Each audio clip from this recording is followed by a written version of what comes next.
সোহেল রানা বয়াতি, তার সঙ্গে কাজের অভিজ্ঞতাটা একটু জানাবেন। প্রথমত আমি বলি ও হচ্ছে একটা পাগল।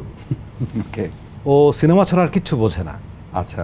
ও সিনেমাটা করতে চায় এবং আমি মনে করি যে মানে প্রচুর বাধা এসেছে এই ছবিটা এই পর্যন্ত আসার পেছনে, এবং এইরকম উন্মাদ না হলে এই ছবিটা এতটুকু পর্যন্ত আসতো না।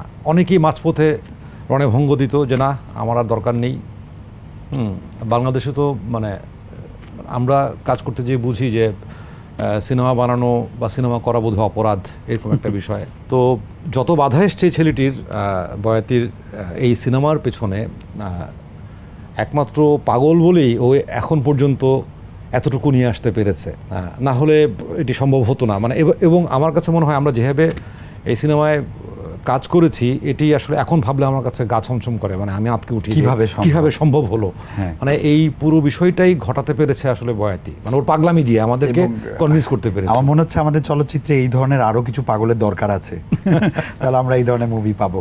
এনিওয়ে, একটা আমি ঘটনা শুনেছিলাম যে সেটে জলোচ্ছ্বাস হয়েছিল। হ্যাঁ, আমাদের চিত্রাঙ্গের সময় আমাদের শুটিং চলছিল, তো আমাদের সেট টেট ভেঙে সব চুরমার হয়ে গিয়েছিল ঝড়ে।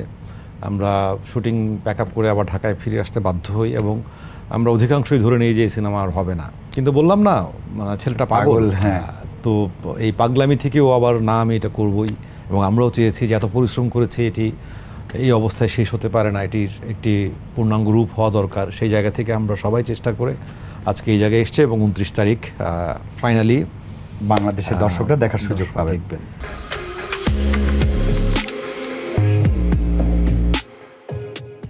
সিনেমাটোগ্রাফিতে কে ছিলেন? কমল চন্দ্র দাস। আচ্ছা। ও ভীষণ ভালো কাজ করেছে, অসাধারণ কাজ করেছে। মানে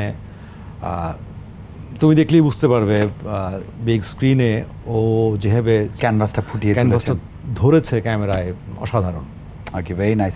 কটা গান আছে? 4টা গান আছে এই সিনেমায়। গানগুলো গেয়েছেন, একটি গান গেয়েছেন শফি মণ্ডল, বাউল শফি মণ্ডল, চন্দনা মজুমদার। আরেকটি গান গেয়েছে অনিমেষ রায় আর মাশা ইসলাম। আরও 2টি গানে আমি যতদূর জানি বেলাল খান, বেলাল খান করেছেন এবং খায়রুল ওয়াসি উনি করেছেন। আর সঙ্গীত পরিচালনায় ছিলেন ইমন চৌধুরী, একটি গান করেছেন। আচ্ছা। বেলাল খান ছিলেন, এরকম আরও ওকে করেছেন। মোটামুটি আমাদের পোস্টমর্টেম করা শেষ হয়ে গেছে। দর্শক, আপনারা সব কিছুই কম বেশি জেনেছেন, বাকি দায়িত্ব কিন্তু আপনাদের। আমরা আমাদের দায়িত্ব পালন করেছি, এখন সিনেমা হলে গিয়ে দেখবেন। আপকামিং ফিউচারে আমরা বিগ স্ক্রিনে রনক হাসানকে আর কোথায় কোথায় দেখতে পাবো?